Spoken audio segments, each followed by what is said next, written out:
Hey everyone, thanks for being here. My name's Lydia Zamorano, and I'm here with my colleague Nicola Mosely. And a little about me, I have been a yoga facilitator for almost 25 years now and have had a deep curiosity in building a deeper connection to myself and with my students through these ancient practices of yoga from India and Southeast Asia. And somewhere on my journey, I started to get really interested in um, the language that I was using to facilitate. And that led me towards looking into a trauma informed lens. And that led me to meeting Nikki, who I've been Mm, really lucky to mm, mentor under, and then also even more lucky to get to work with over the last 5 years. Share practice time. Yeah, amazing. Hmm. So I wanted to ask Nikki some questions about the trauma informed language. And I just want to say, too, that my background was in Ashtanga Vinyasa Yoga and then also Iyengar based practices for over a decade of really dedicated practice Mm, and study and teaching before I started getting curious about the language that I was using and how I was mm, interacting with myself with the practices, how it was connected to my own personal practice, because I've always been a daily practitioner. That's been something that has been really important to me. And how was I connecting to my personal practice when I was engaging with facilitators? And how was I communicating with participants in a way that could really support them to connect to their own personal practice? So, after about a decade of intense study, I started to just naturally fall mm, into trauma informed yoga. mm, Um, and then lately, so I've just been so interested in how the trauma informed language uh, is loving and what that mm, means. And so I've been diving deeply into the practices of love and came mm, across Bell Hook's work. I don't know if you are familiar with Bell and her 6 ingredients to love. mm, So that's what we'll kind of look at, and how trauma informed language might involve these 6 ingredients to love, which are care, community, knowledge, respect, responsibility, and trust. And I see this as like a grown up kind of love, like coming out of that Disney idea of love and coming into this love as action, love as community engagement, love as um, Collective care. action, skill, Hmm. ability, collective care. Mm, Exactly. mm, Um, and just before we pop into that and get curious about that, Nikki and I and another amazing colleague, Sarah Kinsley, run a program together that we've been running. Is this our fourth one or our fifth one now? Fourth one. Fourth one.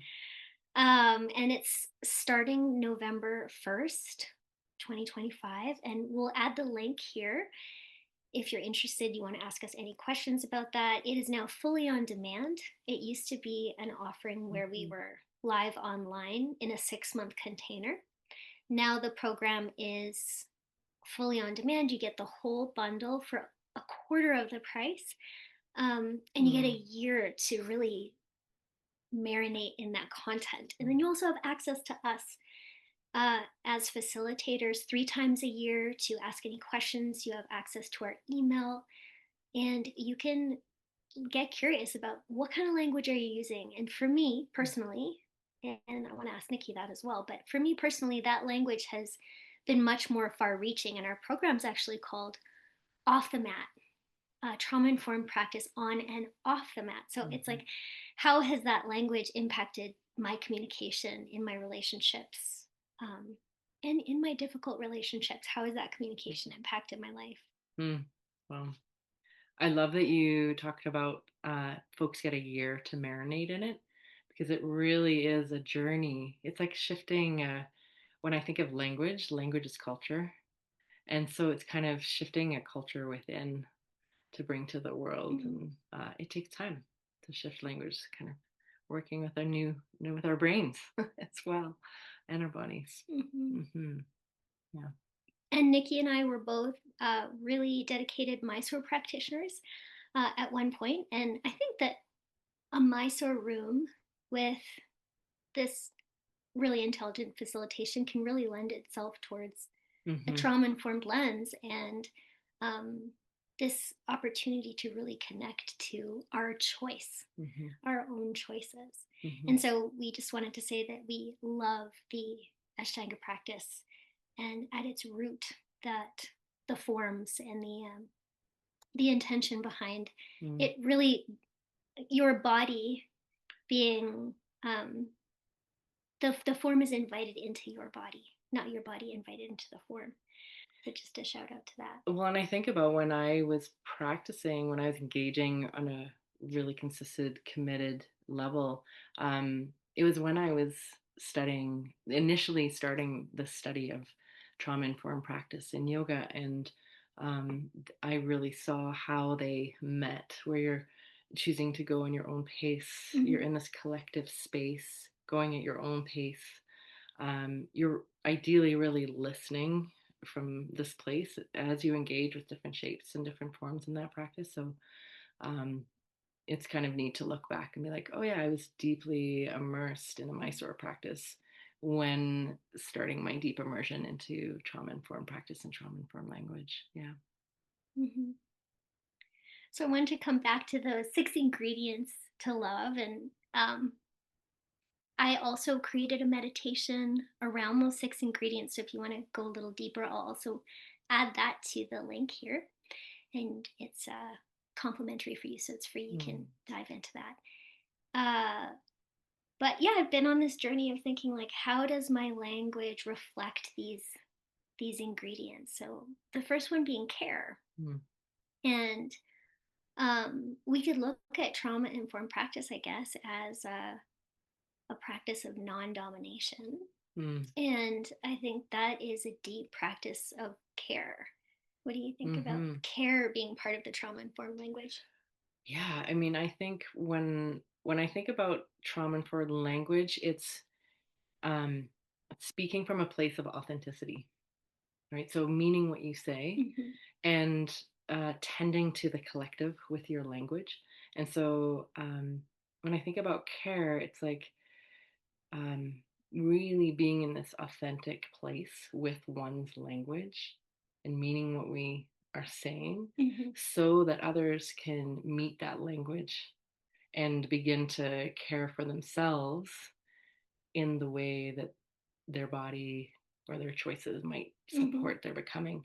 Um, and what that asks of us as facilitators is being in our own authenticity Yeah. and meeting ourselves with that language as well, making choices and being in inquiry with our body um, in that practice throughout while Hmm. offering it to others as well.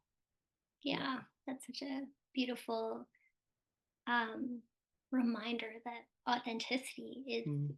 is so caring Mm-hmm. on so many levels. Truthfulness, honesty is so caring Mm-hmm. for others and for the relationships in our lives. And you're making me think of how care for me is giving attention, the spirit of generosity, of really giving Mm-hmm. attention. So I feel like as a facilitator, I could rush through just giving the forms, Mm-hmm. or I could really give attention and see where somebody might feel freedom and liberation in having a couple of options Mm-hmm. for those forms. And when I think about authenticity, Liz, I also think of presence. Mm-hmm. And so, we can use language, as you said, and rush through it, or we can hold presence Mm-hmm. with it. And when I think about language, I kind of thinking about, oh, that includes the pace of our voice, that includes our volume, that includes our tone. Like language includes so many Mm-hmm. nuances as Mm-hmm. well. And so that care is going to come through how we speak these words as well, and the presence that we have behind these words Mm. as well. Such a good reminder for me because I tend to rush sometimes, I right? can relate for sure. Okay. Can see you kind of being like, I'm like, wait a sec. I'm speaking of something that I'm not sure what I'm speaking about. Okay, so there's bloopers here. Um, so moving to the second ingredient to love, commitment. Hmm. Um, yeah, and so how can trauma inform language, which offers authenticity, which offers choice, Mm. which creates a space for someone to empower themselves, Mhm. how does that how can commitment weave into that? Mhm. Oh, it's to many things. I think it's commitment to this collective space. Using trauma-informed language is actually a commitment to the collective space Mhm. and collective to the unique and particular individual bodies and individual nervous systems that have unique and particular lived experiences and relationships with the person delivering the practices as well. Mm. Um, Commitment is also a commitment to curiosity. Because Mhm. when you think about creating a space of empowerment, I can't give someone empower, like I can tell them they're empowered. It's someone discovering and being curious about their process. And so it's a commitment to Mm. curiosity and actually a commitment to not knowing, but delivering this practice, which actually weaves with another component of responsibility, like giving people the responsibility to tend to their choices and Mhm. tend to their body in a way that's in deep service to the here and now. Mm. Yeah. I love that so much, just a commitment to curiosity that Mm, is like, if I can make that my MO, mm, that's great. Love mm, that. And then also you're making me think of the yogic concept of Shraddha, which is mm, sometimes translated to as faith. But also one of my teachers, one of my most amazing mm, Ashtanga teachers, Richard Freeman, mm, says that it's also a like a trust in, or just a comfort and a acceptance of not mm, knowing, mhm, right? So like, and that's mhm. hard. It's And edgy also for just like sure. that commitment is really challenging. Yeah. It has Yeah. some work and some edge. Yeah. And I think there's different ways that folks are trained, which aren't right or wrong, good or bad at all. And this is a journey where it's like people might be doing different things in the space. It's not about everyone doing the same thing at the same time. Hmm. And that can be edgy as a Hmm. facilitator for sure. And something to remain in commitment with. Definitely. Yeah. Yeah. What about knowledge? So the third, knowledge. Mm, mm, Yeah, I think when I just say that out loud, I'm mm, thinking about what you just said, because I mm, think about this all the time. You taught me just to be aware of that when you're in facilitation, when you enter into that role, mm, there are so many different nervous systems walking into the space. And that's something that I pretty much come back to every single mm, time I walk into mm, that seat for myself. mm, mm. So the knowledge of that, and that we basically know this much about everyone, and then there's like, this much. And Yeah. so that knowledge is so humbling. Yeah. Yeah. Yeah. Humbling feels like another layer of love. Yeah. Yeah. Yeah, when I think about knowledge, I mean, you really, I think, spoke well to it, where it's like, um, we don't know the other person's journey. We don't know what happened 5 minutes ago before they walked into the space. So, um, holding that curiosity, but what we're also doing in the with trauma informed language is we're supporting someone to foster knowledge or foster a way of coming to know themselves that might be a different way of knowing themselves.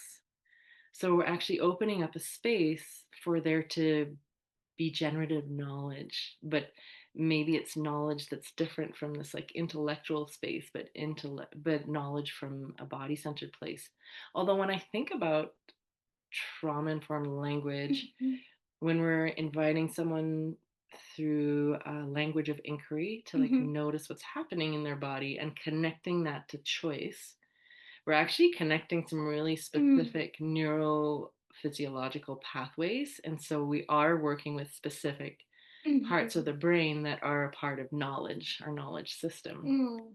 So just to bring in those nuances I love as that. well. And I think, well, my somatic teacher, Megan McCarthy, always says, this is brain yoga. So it's like Hmm. there's a little bit of friction to it, which when you're saying that, there's like getting to know yourself can have like quite a bit of friction to it. It can Hmm. be scary, and it can be something that you don't always want to sit with. Yeah. But that brain yoga is like, there's that, when that connection is happening, Hmm. there's friction. And then, yeah, how do we continue to do that with a really tender, loving Hmm. um, lens. Hmm. Yeah. I mean, I also think of knowledge as like, and this is where I think about these components that you're naming or that Bell Hook Hmm. names, um, is, and you can't actually, it's hard to have one without the other. Hmm. And when I think about knowledge, knowledge is ultimately building trust in Hmm. oneself, trust in one's body, trust in choice. Once again, if someone's experienced adversity, um, trusting one's body or trusting one's capacity to choose and it's safe enough to choose, or trusting this relationship, trauma informed language provides people with the knowledge that, oh, maybe it is safe enough to like trust that there's choice available from this person who holds power in this space, or Hmm. maybe it is safe enough to know that I can listen to my body and that choice is available. And yeah. Yeah, and So when you're saying that, authenticity really weaves back in to mm, that. And so respect mm, um, is the next one. mhm, And when I think about respect, for me, I think about um, almost like a reverence or a deep appreciation, mm, maybe of somebody else's journey, and just coming back to as we're bringing these all together, mhm, like that we don't totally know. mhm, So we can't really prescribe, right? mhm, mhm. I mean, respect intersects with so many Hmm. layers. And I think about it as like holding, yeah, holding Hmm. respect for the other. It's also holding respect for ourselves, I would say, as facilitators. One thing I like to mention is like just because we're offering choice to someone doesn't mean that I, as a facilitator, don't have boundaries. Hmm. And it's not choice like any choice. It's actually the language actually provides a container. It's actually what supports some of the containment.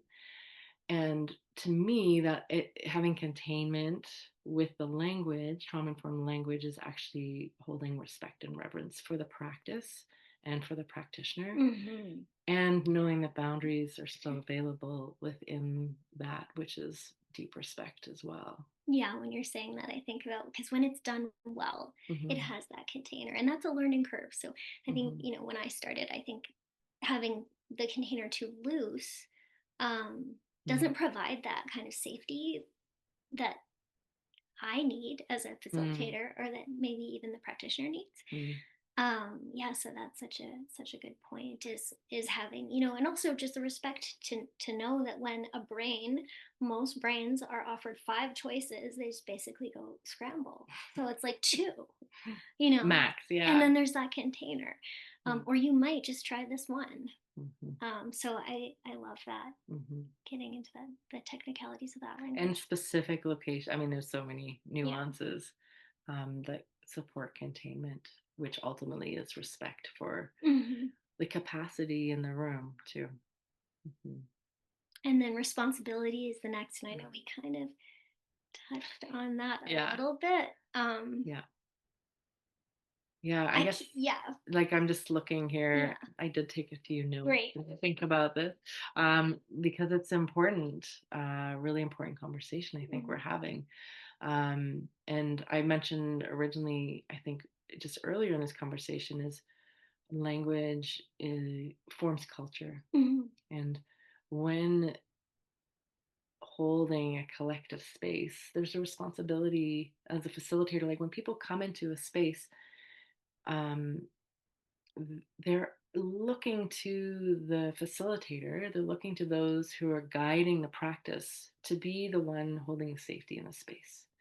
And so, if we're creating a culture where language of choice and language of inquiry is available, then we're potentially contributing to a culture where people are taking responsibility for themselves, but there's also um, opportunity to create a responsible culture where Mhm. there's conversations about people's experience or conversations about choice Mhm. in the space, perhaps. Yeah, Mm, this one is so important, and I think too, in all of these different pockets of the yoga world, there's been mm, so many breaches of trust, or um, instances of abuse in the teacher student Mm, relationship, and those could be really subtle, or they could be really gross and serious. And so responsibility really ties into like how we offer this loving language, mm, um, and then how that can contribute to less harm. mhm, Maybe it's not no harm, because mhm. I think basically as humans we're always gonna there's gonna be harm. But how do we minimize that? And I Yeah. think for me, really, I start to get really curious and like, okay, so when I'm in this power role and I say something that maybe my intent was not Mm, to create harm, but it did, yeah. and then um, that is going to happen maybe at times, but like, how do I minimize that? How do I minimize that, and then really create an intention around that? And I think that's a huge part of this responsibility as facilitators. Well, and I like that you name that piece or reference that like we can hold an intention and it can have a different impact, right? And even if we hold intention, how do we also take responsibility for the impact? And my curiosity would be like, okay, engaging with trauma informed language, how does that create a culture in a space? And then if there is impact, Mm-hmm. does that culture of that space Mm-hmm. allow for that conversation about the impact to take place in a relational field that's not uh, that where we can remain in relationship while in conflict or while Mm-hmm. navigating impact? um, like how does this actually open up the container Mm-hmm. for additional conversations that are really important? Yeah, I love this. You're making me think of this is also trauma informed language could be this knowledge of how to communicate in a more loving way, but also it's knowledge of how to be a more loving student, I think, Mm, as well. So, mm, what's your mm, responsibility to mm, yourself? What's your mm, responsibility as a student? And mm, how do we all play a role mm, mhm, in the as a practitioner? yeah, Hmm. because we're all practitioners when it comes down to it. Yeah. And then the last one, trust. And I feel like Mhm, this pretty much is the central channel mm, in this practice, because mm, does the yoga support us to trust ourselves, trust our innate wisdom, trust our journey, trust mm, how far we've come, and trust our guides. Um, mm. Yeah, I mean, when I think about trust in life, it's something built over time. It takes time. And one thing about trauma informed language is that it becomes predictable mhm, and that it's consistent.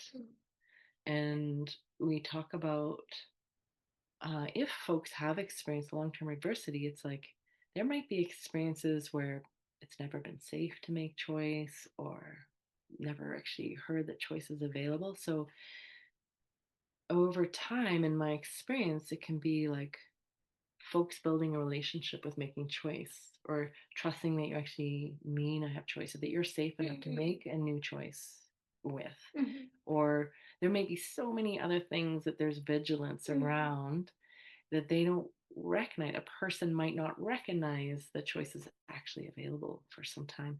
So building trust over time means that we want to also consider being consistent with our trauma mhm, informed language, consistent with offering choices, creating a more predictable container mhm, where this language is used, which then can support building trust in the practice, mhm, trust in the practitioner, trust in one's own journey and wisdom, innate wisdom mhm, um, that will be different to someone else's body and innate wisdom as well. mhm, Yeah. mhm. Thank you. Mm. Yeah, I've got lots to chew on. Me too. What a generous conversation. I love it. We also wanted to note on our own journeys Mm. with the language, and I won't speak for Nikki, I'll speak for myself here, but it doesn't work for everyone. And Mhm. also, there is kind of an edgy learning curve to it, and that sometimes care for yourself could look like receiving really direct language. And I've been in both of those places, and I think maturing into facilitation I really use the trauma informed language as a tool in my toolkit, Mhm. that I like to be consistent with, and uh, just to come back to that commitment to curiosity around it. Mhm. And Mhm. that, um, it may not be something that you choose to use all the time, but in this training that we're offering, you get to have knowledge Mm, around why mm. and when you might apply that. When to care, like Exactly. when it Yeah. might be important to bring this kind of care Hmm. into the space. Right. Yeah. I mean, I think about even the impact of like uh, on a Friday, for example, it's like my brain's really tired. And sometimes I just want to be told Hmm. how to practice and what to do versus like given all this choice. Like Hmm. I have decision making fatigue by Hmm. Friday.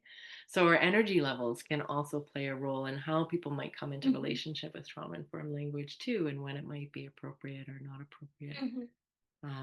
And every body is different. And so we're offering and Hmm. something different that might feel of value to some folks. Yeah. Might feel like a tool for you. So please stay in Hmm. touch. Let us know if stuff has popped up Hmm. over watching this, and let's continue this conversation. And we look forward to having more of these on the site. Yeah, Mhm. we'd love to hear from you. Thanks for your presence.